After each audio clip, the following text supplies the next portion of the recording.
Good morning. Good morning, everyone. I think we've got a few people to come in. I think we're pressed for time. I just want to make sure we don't lose too much of it as we get settled. First of all, just to introduce myself, I'm actually filling in for a friend and colleague, Colin Brown, who is actually vice chair of the AmCham for apparel and footwear. And he's unfortunately not able to make it. Myself, as you may see from the paperwork in front of you. In fact, I thought everyone would have a menu in any event. My name's Robert Sinclair. As you can see, I'm COO for Li & Fung here in Hong Kong, as well as I'm chairman of GAFTI, Global Apparel, Footwear, and Textile Initiative. Pleasure to be here, and usually I'm sitting somewhere where you guys are sitting, having been asked to fill in for Colin. So really, really pleased to have such a good turnout so soon after the new year. And on that note, Happy New Year to everybody. We have a pretty tight agenda, even though there's a fair amount of time. And although the crowd, the attendance today is significant, it's not too big. So what we'd like to do is maybe just quickly go around the room and have everyone state your name and just introduce who you're representing, etc. So, and we obviously, when it gets to the question and answer period, we want to make it fairly dynamic. Thank you. Sorry about that. We want to make it fairly dynamic and interactive to get the best value of all of you being here. But before we get to the introductions, and I want to also introduce obviously our special guest. Elliot Kaye, and I think most of you are familiar with him. I'm going to read briefly a little bit on his bio. Again, this will be made available to you. But anyway, Elliot was recently sworn in as the 10th chairman of the U.S. Consumer Product Safety Commission. President Barack Obama nominated Mr. Kaye in March 31st, 2014, and he was confirmed by U.S. Senate on July 28th, a term that expires in October 2020. Chairman Kaye has identified 3 key areas that he will focus as he pursues his endeavors.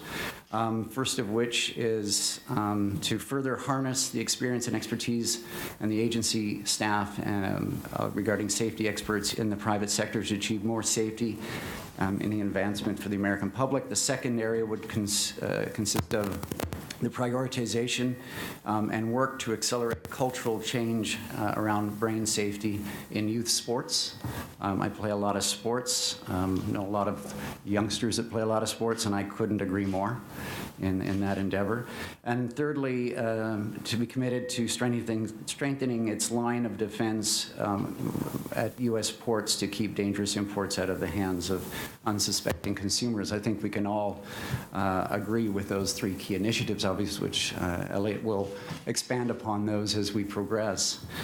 The other point I need to make, and again, I'm filling in, so I'm a little bit rusty at this, but I've been advised that I'm to identify how many gray and how many blue members are here, members and non-members. So on behalf of Richard, the president of AmCham, we do encourage those of you who are not active members of the American Chamber of Commerce to become members, so that you can get a little bit of a discount on some of the meetings that are held, etc. But no, it would be terrific if we could see more blue than gray membership or identification cards.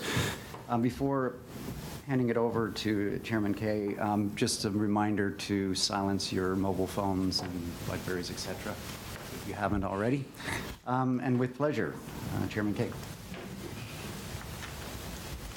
Thank you, Rob. Thank you, Richard, and to the group for taking the time to come and see us today here. And we really do appreciate the Chamber hosting this. This is an important event. It's an important part of our trip.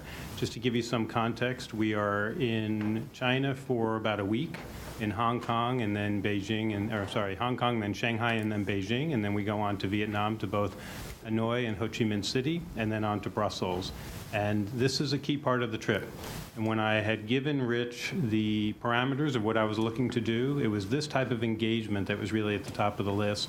And here's why. So for those of you who follow the politics in the United States, and I feel bad for you if you do, it's a challenging environment.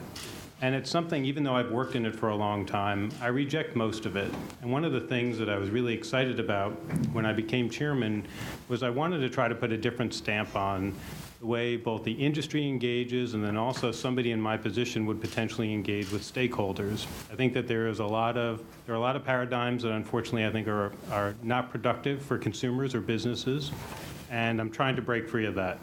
Internally at the Commission, I've worked very hard to starve the Commission of the unnecessary partisanship. I don't know who that serves, and I certainly don't benefit from it. The Republican commissioners don't benefit from it. The other Democratic commissioners don't benefit from it. Consumers don't benefit from it, and that's the bottom line. We have a lot of passionate views. That's clear if you watch our public hearings. But I think what you also see is a new era of civility and also an attempt to really focus on the heart of the matter. And that's the type of focus that I have in being here in an event like this. Lyndon Johnson apparently kept a plaque in his office, at least when he was Senate Majority Leader, that said, "You ain't learning nothing while you're talking." And I subscribe to that view. I feel that I don't come here with any preconceived notions about what somebody does and doesn't do or what their view is or isn't on safety. We just want to learn, and that goes for the whole rest of the CPSC staff here. We're trying to get it right. We have a lot of responsibility vested in us by the American people, by the Congress, and we understand that, and we take that very seriously. And so our hope in being here, and I'm certainly not going to take up the time that's allotted to me because that is a lot of talking that I'm not going to learn from, our hope in being here is to really learn. And I'm very excited about this dialogue. I hope that if anyone is sitting there equivocating as to whether to ask a question or make a comment, that you'll get over the shyness that we all have to get over, and you'll speak, and you'll ask whatever's on your mind. I don't have any problem with any kind of questions. If I can't answer it for whatever reason, I'll be as honest as I can. But this is a really important learning environment for me, and I'm hopeful that we'll have a good engagement here, and then as we continue this journey, whether it's in DC, Bethesda, or anywhere else, that you'll pull me aside and say, hey, we spoke in Hong Kong, and here's some updates on our thoughts. I don't know who doesn't care about safety. I really don't. And when I look at the dynamic that exists in Washington in the time that I've been at the Commission, it's never made sense to me that it's been viewed as consumers and business. Don't people who work in business care about consumer product safety? Of course they do. Don't they want their children to play with toys that are safe? Of course they do. Don't they want the children's products not to contain harmful chemicals to which there's improper levels of exposure that harm kids? Of course they do, whether it's their own kids or anybody else's children. So I'm hoping to get past some of the dynamics that have existed in the past, some of the usual partisan divides, and just have an honest discussion. I'll try to do my part, and I'm hoping everyone in here is willing to do that. Thank you.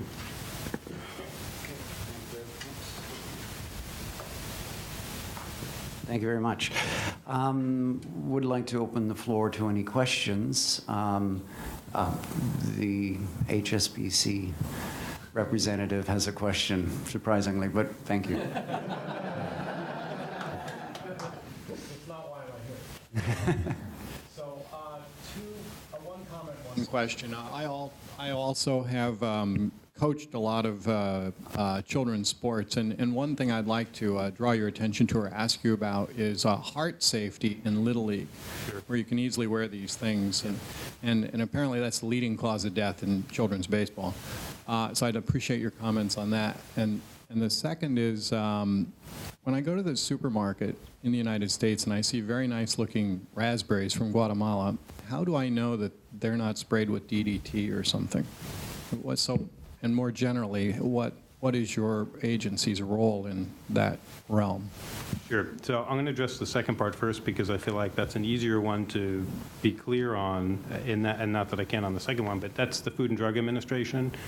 So that type of produce would be them. You'd have to check with them. My sense of it is that there's probably some of the chemicals that sneak through that's on produce and some doesn't, which is, of course, why FDA and others would recommend you wash your vegetables and fruit before you eat them. On the issue of the chest protectors that you're talking about, so the core issue that is at play is the speed of the ball that's coming off the bat. And for the period of time when little leaguers predominantly used wood bats, as the major leaguers are required to do, it really wasn't an issue. I'm sure there still were incidents where a child was hit in the chest by a ball off a bat and ended up, unfortunately, either injured or killed from it. But once the bats, and particularly the composite bats, the metal bats and the composite bats came on the market, the speed of the ball came off the bat much more quickly and far exceeded what was happening at the major leagues. And that's when we saw the prevalence of the injuries, at least the peak, as far as I'm aware, of the injuries with regard to the balls off the bat. So CPSC staff was involved, I think it was in the 90s, in working with the voluntary standards makers and the bat makers for the Little League level to try to adjust the bats to make sure that it mirrored the bat speed of the balls coming off the wood. And that voluntary standard was put in place, and I'm pretty sure that the injuries have gone down. That doesn't mean they've gone away, but I believe that as far as the peak was concerned, they've been mitigated. We did end up, actually yesterday, interestingly enough, visiting a bat factory, and that was one of the issues that came up. It came up as to how they design and test to make sure that they're meeting that speed threshold. So that's the first area. The second area is whether it's still worth it to put a chest protector. I've actually gone on that website and I've looked at that contraption to see if that's something that my older son is 10 and he plays a Little League, and I've wondered about that, especially when he's been pitching, if it's been worth it. We're still in the evaluation phase on that. I think one of the issues with Little Leaguers, and I've looked at this with the idea of putting some type of protection in the kid's hat for bats and any thrown balls or any objects, is with Little Leaguers is concerns about heat exposure and getting too hot, and anything that they're putting on them, especially when they're playing in the middle of the summer, that whether it's on their chest or on their head, that could end up leading to heat exposure is one of the part of the balances that we're trying to weigh. So what are the odds and what are the risks of getting hit with a batted ball in the chest versus with getting overheated by wearing something that might make you too hot? So we're looking at it, but it's certainly on our radar. Sure. Any other questions? Okay, Richard? Well, yeah, maybe. Genevieve. Yeah. Well, mine's a very general one. Robert listed some of the priorities that you have. I'm sure that's not the full list. Could you talk a little bit on the apparel, footwear dimension of things you're doing? Sure. So the area where it's come up the most has been on the burden reduction and assuring compliance work that we've been working on. So just to put it in perspective, Congress passes the Consumer Product Safety Act in 2008. Everyone's familiar with that. We end up that created the third-party testing requirement. Certainly for children's products, that means that if you've got flammability requirements, you all know that. In August 2011, Congress passed Public Law 11228, which directed us to try to seek ways to reduce the burdens of third-party testing while still assuring compliance. And that last clause is really important, because that is what has been the limit on us. It's very easy to come up with ways to say, sure, if we just stopped requiring this test, beyond what the law requires, we can't get rid of the law, but in terms of our own regs, if we just get rid of this test or we dial this requirement back, that probably will reduce testing costs. We're aware of that. But how do we assure compliance? That's been the trickier part of it. And so we do have from AFA a pending request to look at how we deal with dyes on prints and to try to rejigger our definition and our determinations reg to see if it's possible to provide some relief. We are going to go ahead and do that. The staff has been directed to send up a briefing package or a draft notice of proposed rulemaking to try to make that happen. As part of the 2015 omnibus, Congress gave us $1 million to address burden reduction, assure compliance activities, and we folded that AFA request and the work associated with that into the work that staff is doing. So we've got $1 million of commission resources out of a budget of 123, so that's not insignificant. And we are going to work on the AFA proposal. I'm not aware, Richard, I'm trying to think if there's anything else front and center that is apparel related. That's definitely the area that has gotten the most attention. Genevieve? Even though this is AmCham and we're in Hong Kong, I wanted to ask about other places around the world, and specifically, what type of dialogue do you have with your counterparts, for example, in EU? And I ask this because we will sell our chemicals to a manufacturer in somewhere like Shenzhen, who then wants to sell them to Walmart over here to be sold in the final product to be sold in the U.S. Or maybe they're trying to comply with TSCA. They want to sell it in Korea. They have to comply with the new Korean regulation. They want to sell it in the EU. They have to comply with REACH. So I was wondering, to what extent are you working with your counterparts to reduce the burden on them? Them meaning the counterparts, or them meaning you? No, I mean, for example, the manufacturer in China who's trying to sell to all those locations. So working with our counterparts has actually been a big part of what I've been trying to do early on. And that's actually when I mentioned the itinerary that we have, and it ends in Brussels. That was not the original itinerary when we talked about the trip pre-October, but then when the European Commission rejiggered itself and we had to make new relationships, we decided as a team it made sense. We're already going to we have to make our way back to the States one way or another. We might as well go the way through Brussels and meet my counterparts. It's a little bit tough in that we had built up relationships, at least at my level, from last summer with my counterpart, and then he moved on to a different part of the commission. I'm still going to see him. He's a lovely fellow, but he's not the actual person that we now need to be working with on these issues. So it's a big part of it. I was actually, on the item of chemicals in particular, I was invited, I think Richard's for May, if I remember correctly, the end of May, to go to Helsinki and to be part of a discussion that I've wanted to be part of on the issue of chemicals, to see if there's some common ground that can be made. And it's not only with the European Commission. We also have these discussions with Health Canada. Clearly for us, they're a big partner. To the extent it makes sense in our bilateral relationships with Mexico, we try to engage them on these topics. Certainly New Zealand and Australia, who are similarly situated jurisdictions, at least philosophically, with us. And so trying to have the regulators talk, to me, makes a lot of sense. It really does. And it's been a big thing for me. I know Rich knows from the amount of times I've sent him emails and said, hey, what do you think about us talking to these folks on this topic or that topic? I'd be really disappointed if by the end of my time, whatever that may be, if we don't have much more sustainable relationships with something to show for it, then I'd feel like we sort of came up short. I'd like to just echo that question, because it was actually one of my questions as well. And it should be rather obvious as chair of GAFTI, and for those of you who aren't familiar with GAFTI, it's a Hong Kong-based, obviously, nonprofit organization, and it's really focused on three key initiatives within our industry. And there's three pillars that GAFTI focuses on. GAFTI stands for Global Apparel, Footwear, Textile Initiative.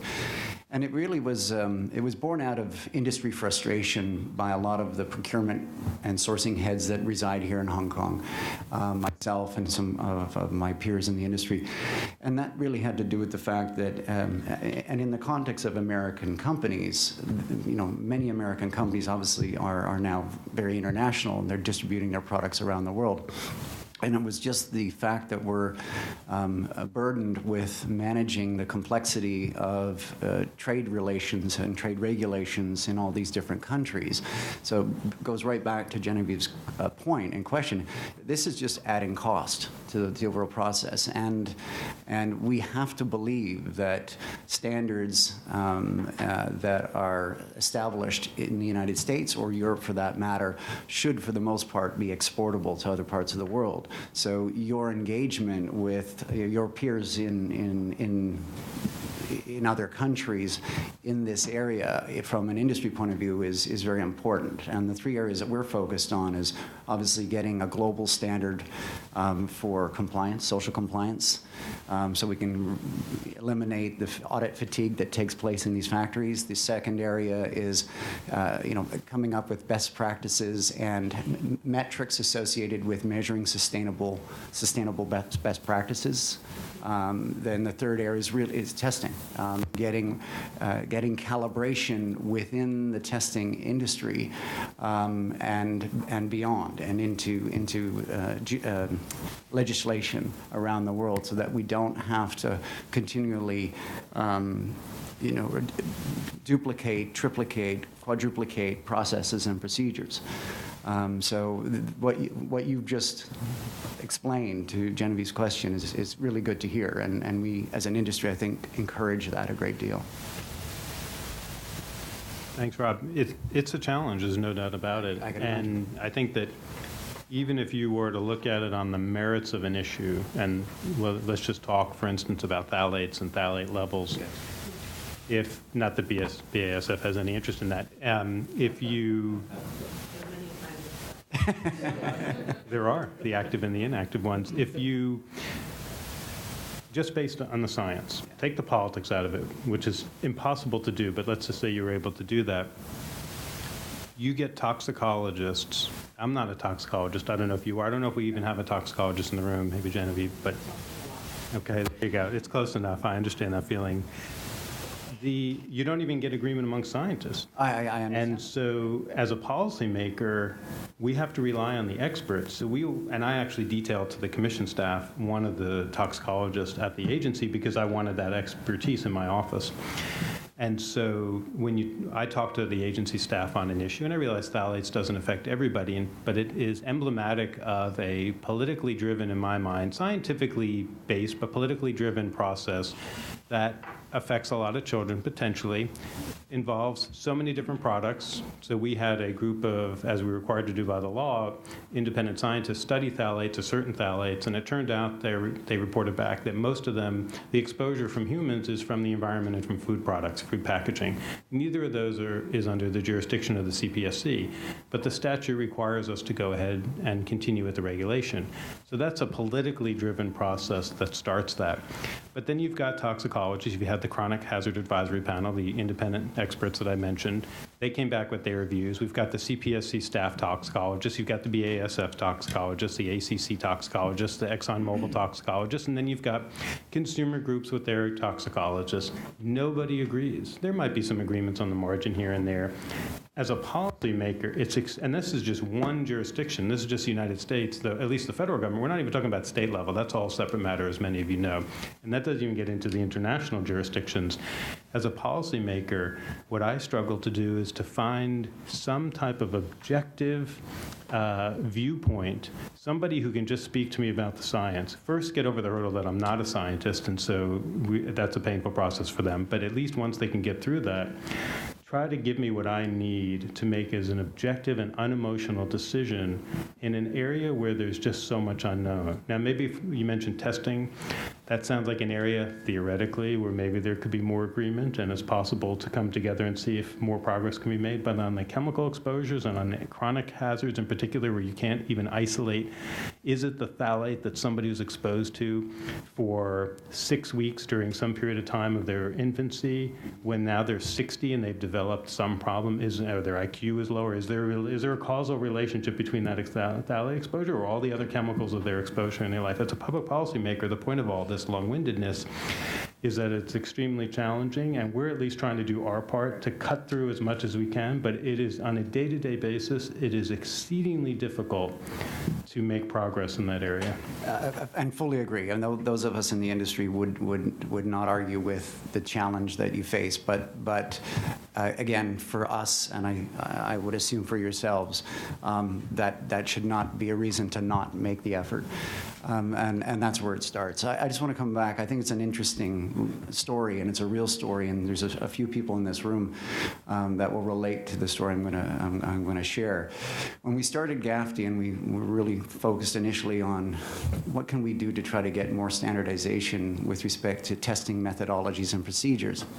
And when we held one of our first meetings and gatherings with some of the people in this room, or certainly some of the companies that are in this room, there was a sense of concern that a testing facility who would have to, based on our ask, share the methodology on how they tested for phthalates or lead, etc., was actually disclosing their intellectual property, the methodology on how one testing facility versus another tested.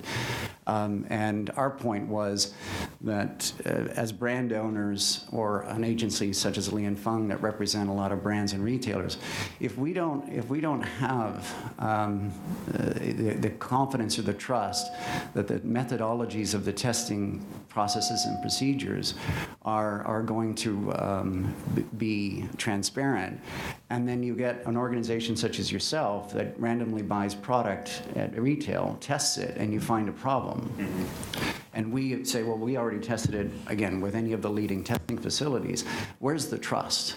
So if there's no trust, our point as an industry is, why would we even bother testing and spending the millions and millions and hundreds of millions of dollars that we do as an industry with our counterparts in the industry that's meant to support us, i.e. the testing facilities? We might as well stop. So that did get their attention because they were going to lose business, because if there was absolutely no trust and no transparency, there was no point for us to test. And we've progressed a great deal. Everybody that has become a member, and there's quite a few testing facilities that are members of GAFTI, Andre is intimately involved with this, are sharing the practices, the equipment, the brands of the equipment that they're using to do the testing, so that we can get a standardized methodology documented and shared and say this is more accurate than this, and that's helping to build and foster trust in the industry.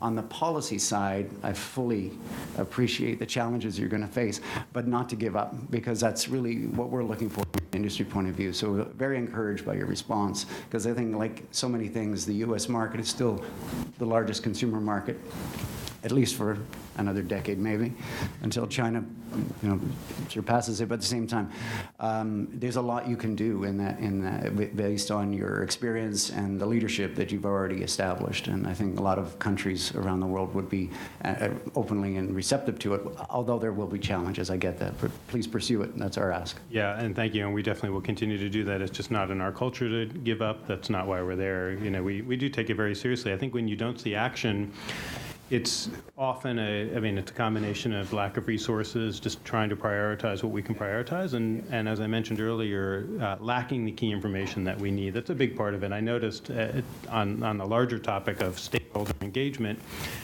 when we have priority hearings at the Commission, which we usually do every summer, we're required to by statute, and when we have open notice and comment, as of course we're required to under the Administrative Procedures Act for any rulemaking, we don't get a lot of comment. I mean, we get from some industries, but we don't get the type of robust commenting that I think would make for better policy making. So certainly I would hope that industry, to the extent that you even are tangentially related to something or affected by something we're doing, I hope that you're trying to reach out and figure out ways to communicate with us. And on the issue of harmonization, and toys is a good example, that's obviously a big part of why we're here this week. There are three major toy standards, our standard, the European standard, and the ISO standard that the Chinese use. And we've been asked for a long time to try to seek harmonization. And I have somebody on my staff, I also hired from our career staff, our toy expert, who's been working to try to figure out what are the areas between the three standards where that can be done. But we can't do that alone. Industry really has the expertise to help us do that, and we're almost at the point, and I'm not ashamed to do this, to beg, to say, please help us. Like, we see the benefits of it. We all see the benefits of it. As long as the safety is still in there and the compliance is assured, we'd love to reach that point of harmonization. And so we've asked the toy industry, what ideas do you have? We're totally open to it, and we're hopeful that whatever the area is, and even by law, we're required to defer to industry action, the voluntary standards, if they are effective, they address the hazard, and they're substantially complied with, we have to back down. And so built, not only is it cultural for us to want to engage, built into our statutes is a requirement that if industry solves a problem, we have to step aside, and we're hopeful that industry can continue to really push to engage with us. Okay, very good. Yeah, Andre? Yeah, so I would like to give an example. So when we started CPSC, we looked at the lab working and the way we've done it is that one of the brands sends sample to different labs around the world. So same lab, different location and different labs, and we got a 30% variation. And that was a lot. And so back to the point of Rob, when the brand are paying and they get 30% variation for testing on lead, that sounds not very reasonable. So So we spend a lot of time with the labs. A number of labs are here today to understand why it's different, because they all follow the CPSC pattern. So why is it different? And one of the things we realize with them is the way they calibrate the equipment is different, because it's not defined. And so any lab can calibrate the equipment the way they want it, the first point. Second point is that they used to calibrate for lead at higher concentration, because we were concerned about higher concentration of lead earlier, and now we will look at lower concentration. So what we've worked on is harmonize the calibration process among the major labs. A lot of them are CPSC, and so we provided this comment. So back to your point about aspiring comments, so we provided comments. CPSC accepted the fact that we use this, so it's great, so we do this. What would be even better from our perspective is that if that would become compulsory, because now what happens is that we have a number of brands in this room that applies this new SOP for lead, and some other brands in the room that don't use it, because they say it's not required by CPSC. The labs feel they're going to change the SOP if the brand is not asking for this. And so we have a bit of a mixed situation now. So again, we're not asking for an answer today, but I think that's one of the points we're going to be talking to you about, as an example of comments and industry input. Yes.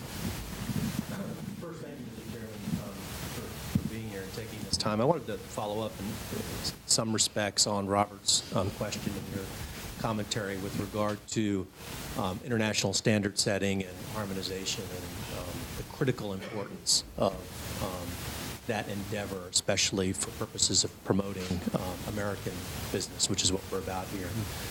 And I'm following the Trans-Pacific Partnership very closely. And I guess I'd be interested to know to what extent, if any, as part of the interagency, your agency is participating on the American side in preparation for successful negotiation or completion of the negotiations on the TPP.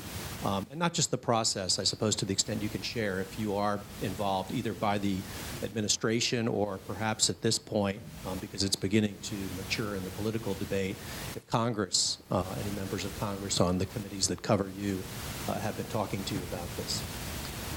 So a few comments. On TPP in particular, no, we have not been engaged by the administration. We were engaged on TTIP last year and on textiles in particular, and we sent over our textiles expert at the request of USTR to provide some technical assistance to see if the European standard could be brought more in alignment with the U.S. standard. So we were involved in TTIP, and I don't think, Rich, I think it's been a while. I think it's been a while since we've been asked on the TTIP side. So we sit in a tricky position as an independent federal agency, and I don't know how much that resonates in the room, but we were created by Congress, and we don't answer to the White House. So once the president makes his or her selections, for better or for worse, for chairman and commissioners, we're on our own, and we do, of course, have congressional oversight, but it's not as if OMB or USTR or the White House can pick up the phone and say, do this, come and support us at that. It doesn't work that way, and even when we were involved in TTIP, it was a request and really a negotiation back and forth, because what they were asking for was for a tiny agency, a significant amount of resource usage to try to support it. We ended up doing it because we wanted to be helpful, and we thought that it furthered the interests of the government and consumers and industry in the U.S., but it was not a small ask on their part. And so what has been challenging, and I don't know how much Rich has been following it or other staffers, I know Rich has been looking at it for us, when on the TTIP side, when some of the proposals came out, that, as far as one can discern, that included putting CPSC regulatory rulemaking underneath, as part of an independent agency, under OIRA, and having, at least for significant rules, not that we do a lot of them, but we're doing more, and as as times go, $100 million is not so small anymore, and it's not so big anymore, and it's easy to trigger that threshold of a significant rule. Legally for us, it's a huge problem to be put under OIRA, and I know that the other federal independent agencies feel the same way. We're not set up to withstand, from a resource perspective, the type of OIRA interactions, let's put it. And OIRA, for those unfamiliar with, is the part of the Office of Management and Budget in the White House that manages the rulemaking process for federal agencies, and they're an incredibly powerful part of the White House that doesn't get a lot of attention because it's a group that can say, stop that rule, change that rule, make it look like this, now move that rule. And you saw there were concerns about political influence on the FDA food rules because coincidentally enough, they happened to come out after the elections, which looked very convenient because they were supposed to be politically charged. And so OIRA has a lot of authority and a lot of ability to change the substance of rulemakings. And again, big departments can negotiate back and forth with them and can handle that interaction. We really can't. And so from our perspective, less on specifics, it's been more about what is the White House willing to put into a trade agreement that might have a negative impact on the federal independent agencies, and that's really what we've been focused on. I would imagine this Congress is more likely to give or renew TPA than the prior Congress has been, but that's not even certain either, if TPP even actually comes to fruition. But I guess if you don't mind me following. Sure, no, go ahead. I apologize, just quickly. And other agencies, I think, have done this in the past, whether it's regard to the Trans-Pacific or Trans-Atlantic, it's less important if it's both deals or at least on the table still. It's my understanding that the independent agencies could have an opinion. You could express your opinion to the negotiators or to the administration at large with regard to including provisions that would speak to standardization, very issues you just heard brought up. I guess that was the purpose of my inquiry. I guess the final comment I had is $100 million is still a lot of money. It is. There's no doubt about it. And considering that's almost all of our budget, it's huge. But from a regulation standpoint, it doesn't take a lot to trigger that. I'm not aware of that mechanism where we could engage on that. It's certainly something we'll take a look at. I don't know from a time perspective of TPP is pretty far along, and so I don't know the mechanism for that, but it's good to know. Any other questions? Yes. Well, maybe we can go down to the end table. I'm not sure if you're in town in coincidence with the toy fair that's going on. Okay. Unless my speech there tomorrow is coincidence. Okay. I was just interested in technology and how you'll be using technology in the future for communication with the market.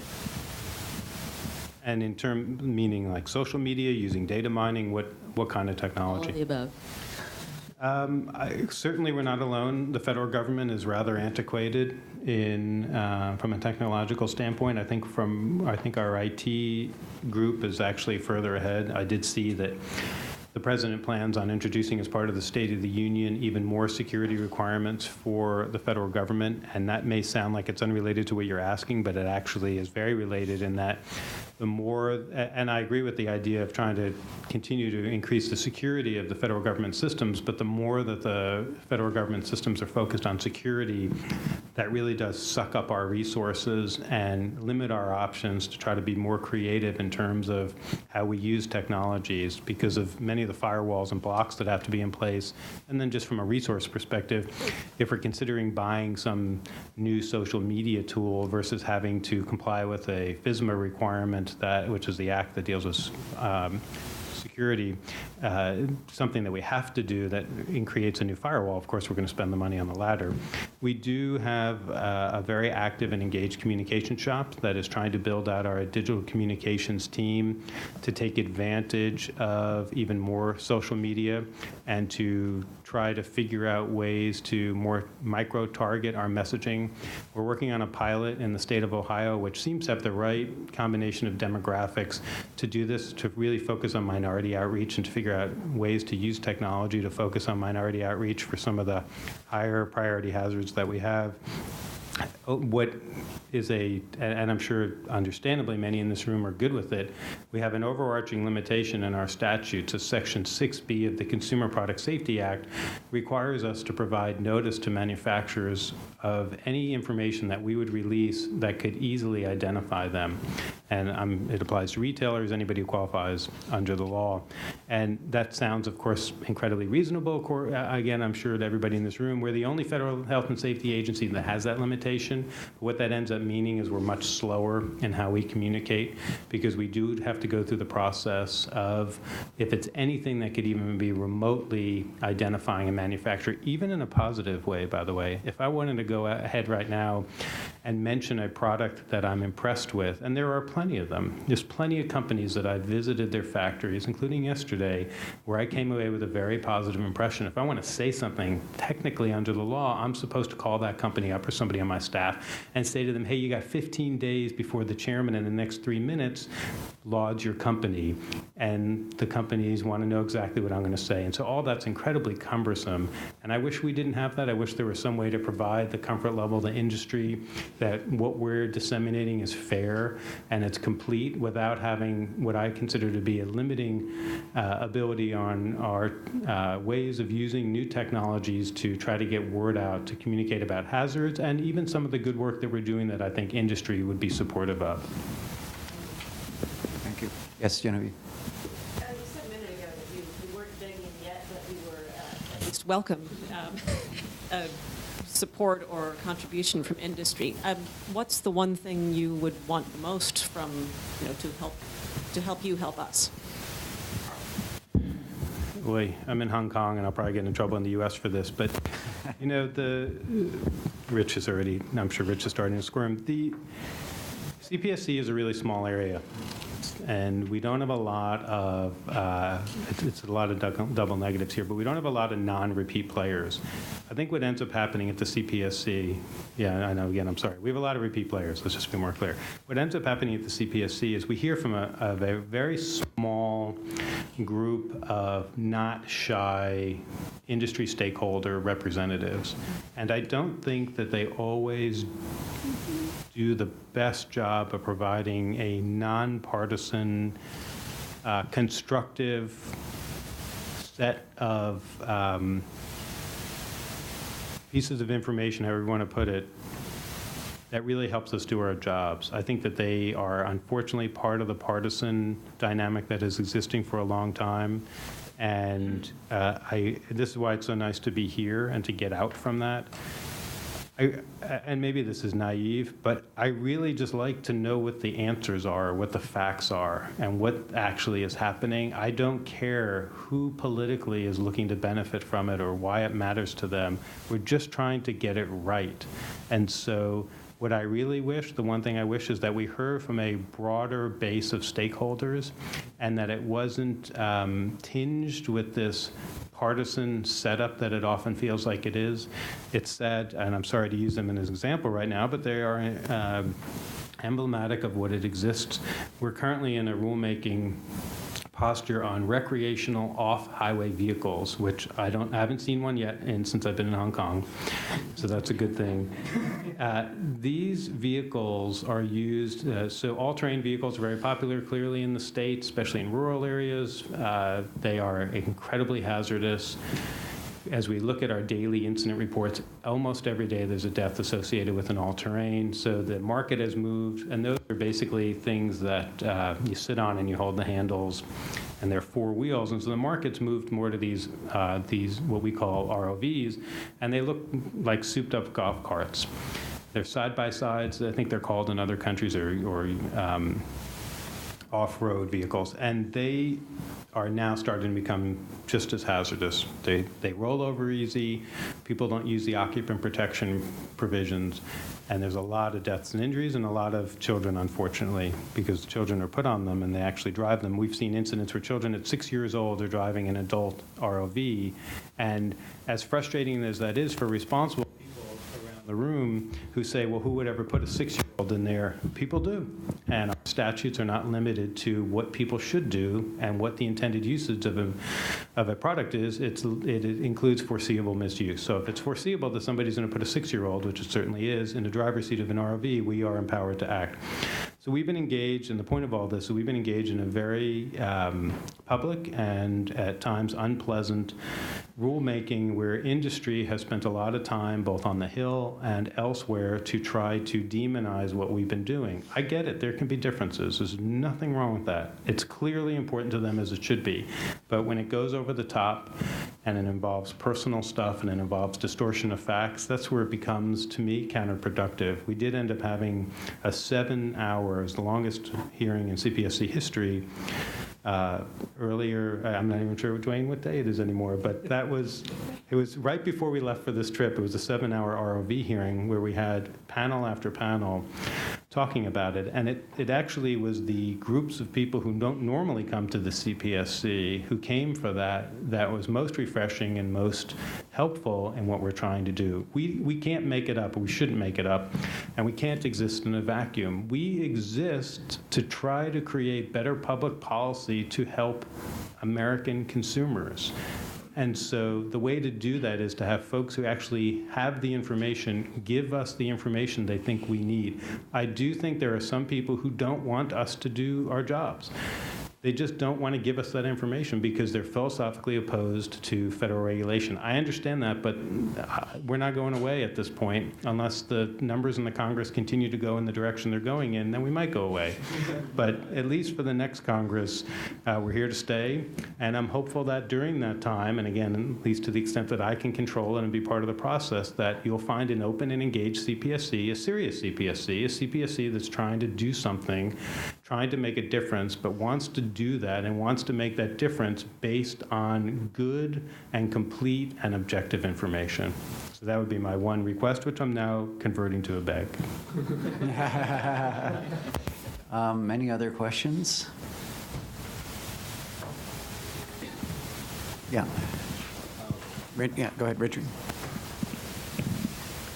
We started late, so we do have a little more time if you have some questions, but as you're thinking about more, if you wish, let me say some things on the chamber side, if I may. First of all, for those who are in the room know we've had at the chamber many years of productive history with CPSC, with visitors, a chairman coming here, and us, and commissioners as well, and us making annual visits to trekking out to outside of central Washington, at least, to the offices of CPSC, where we met with commissioners and the chairman in the past. We had a very good relationship with your predecessor, Chairman Tenenbaum, and of course we've met before, and we're looking forward to continuing that relationship. We missed last year because of a conflict in our members with another conference at the same time of our door knock. But it's for those around the room. This is not a one-off meeting. We've already had Commissioner Marietta Robinson here. It was also a very productive meeting, I thought, very upbeat and very in line with the tone that you've expressed today. We met with Elliot before when he was on the staff, and congratulations again, not only on I guess speaking for myself, I'm always glad to see a staffer move up to an administrative position because they know so much. And also even know enough to keep Rich on board, which we have also had great relations with. And congratulations to the new people. You're lucky. Secondly, we want to continue the flow this way from your office. So even if it's on a weekend, chamber never sleeps. We just take naps. So we don't prefer a Sunday morning breakfast, but anytime during a week or a time slot, you got people coming through or yourself, give us some lead time. More than 3 hours is helpful, and then we'll get people in the room. In response to your comments on industry involvement and cooperation, Andre and Robert and others who have been involved in the GAFTI initiative, which the Chamber also is associated with, I think is a good example of that already. Looking at things and making recommendations to CPSC, which were adopted.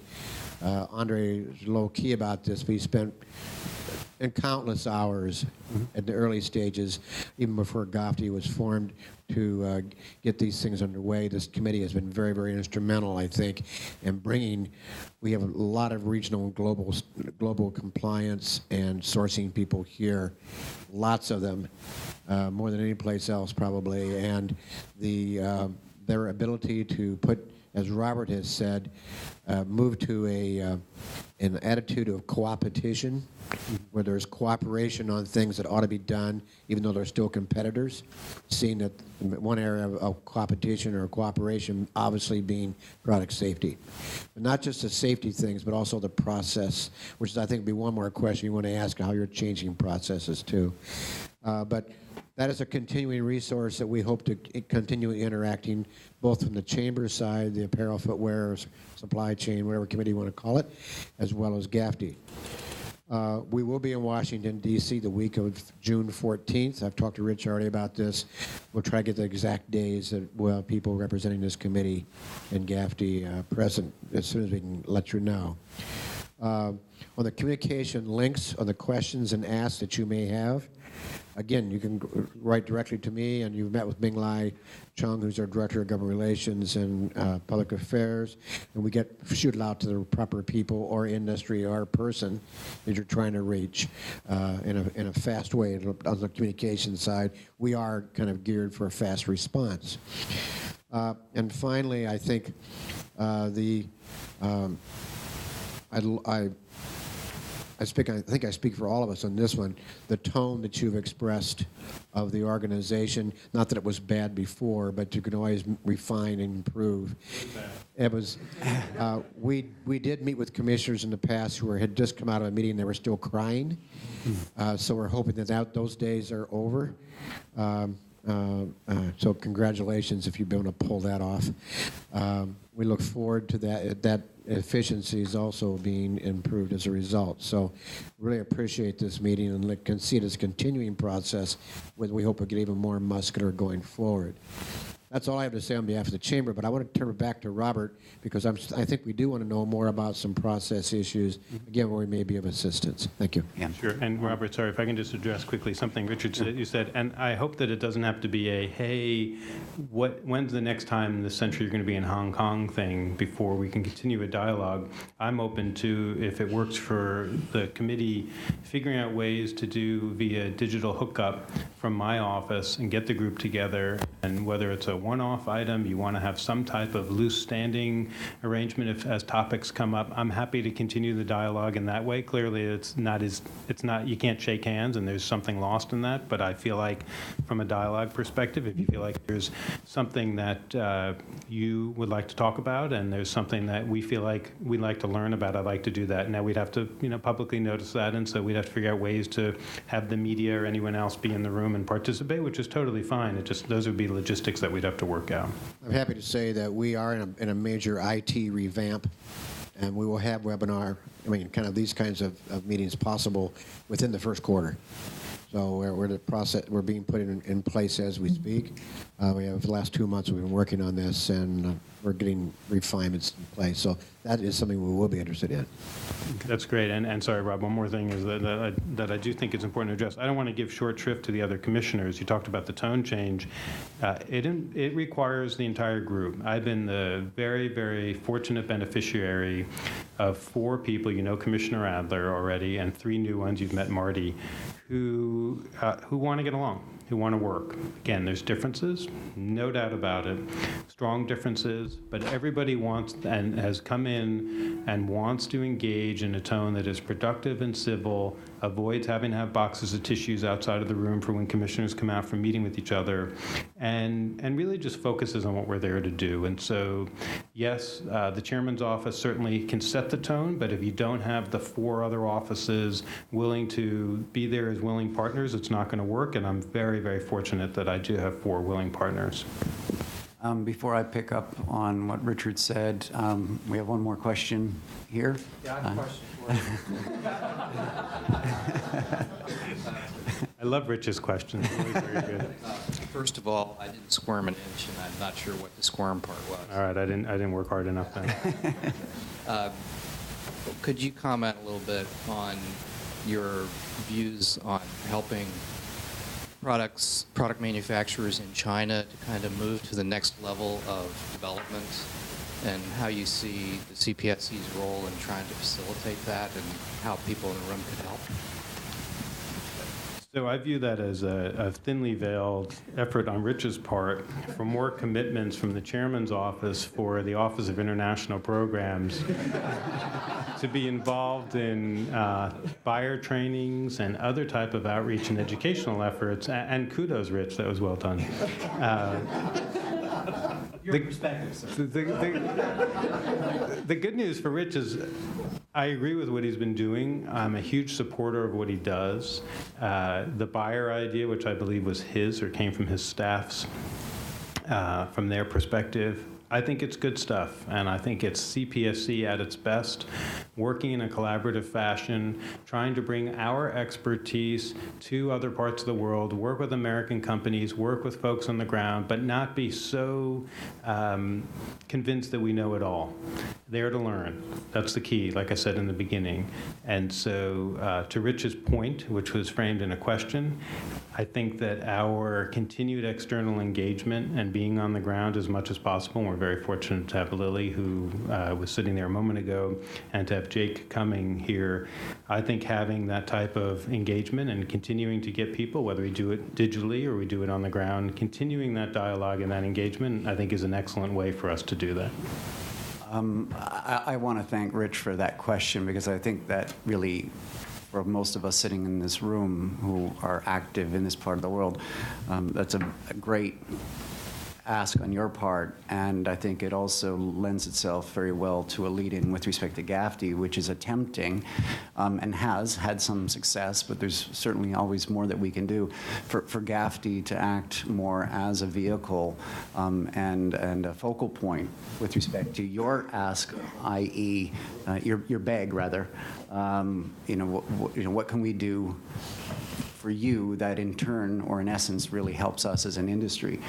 So I think the collaborative component of what we can provide to your organization, and Rich yourself probably going forward, is something we need to formalize. We already have it in a relatively casual but effective way by you hosting a lot of the methodologies that our working group have formulated with respect to best practices for testing, and that seems to be working well. Andre touched on the need for some support, i.e. SOPs that are somewhat more endorsed by your organization, and there may be some issues there, but maybe we can work through them.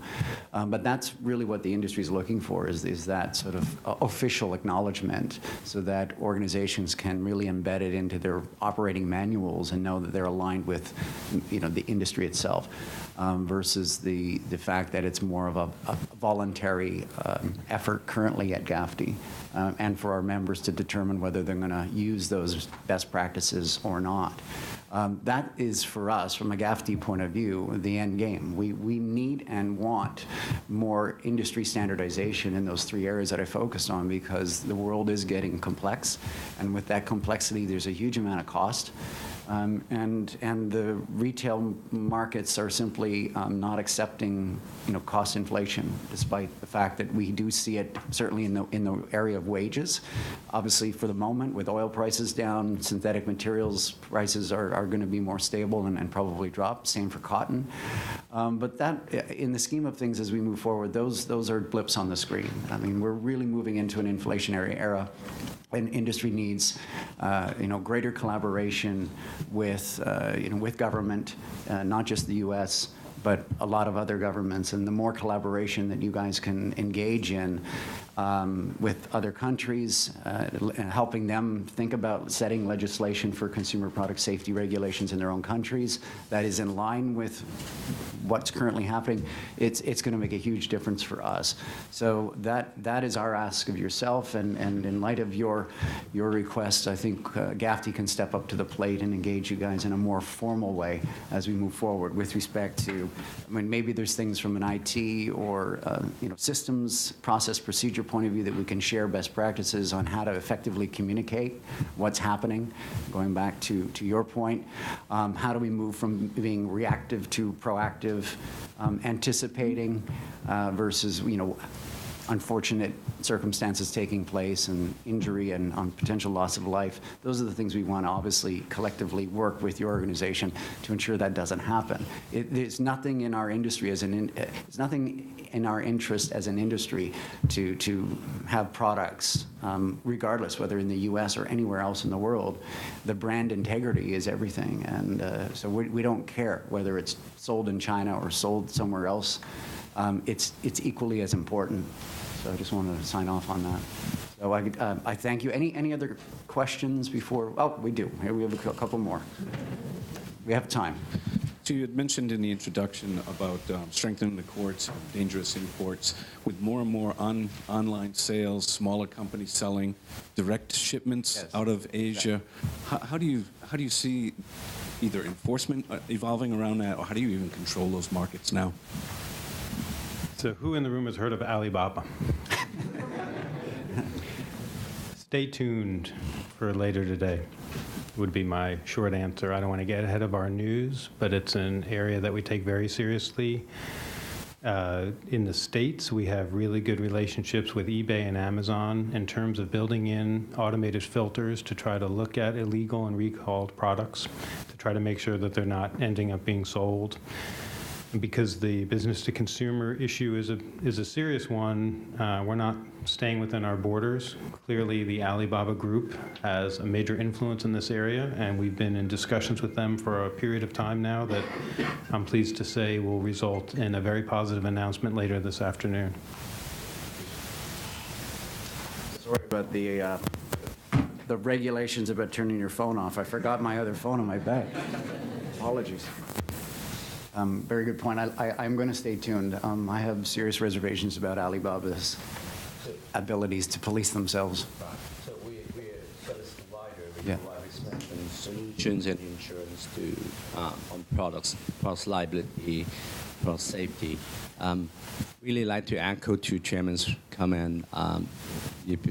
We like to see regular communication, even webinar or global conference call that helps, and we will be the first one to register. We want to catch up with the new dynamics and the trend.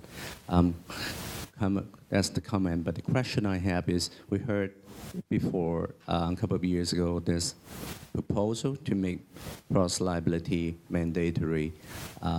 What is the current situation? Is product liability insurance is going to be mandated, or this is still a long way to go? Is that a CPSC item you're talking about? I guess so.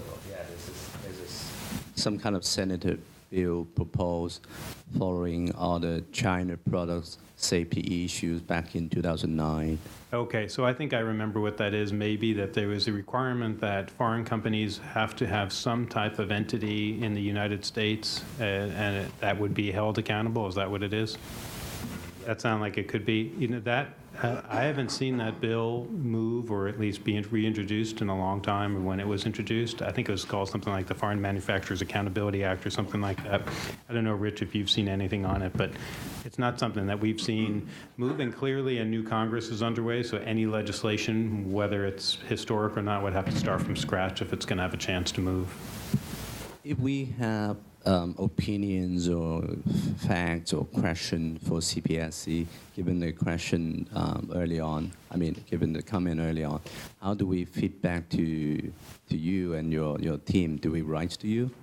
Well, at a minimum, you can just reach out to Rich and his team. That's one way to reach us. But you should have cards from us in my office, and of course, email, phone call, whatever works for you.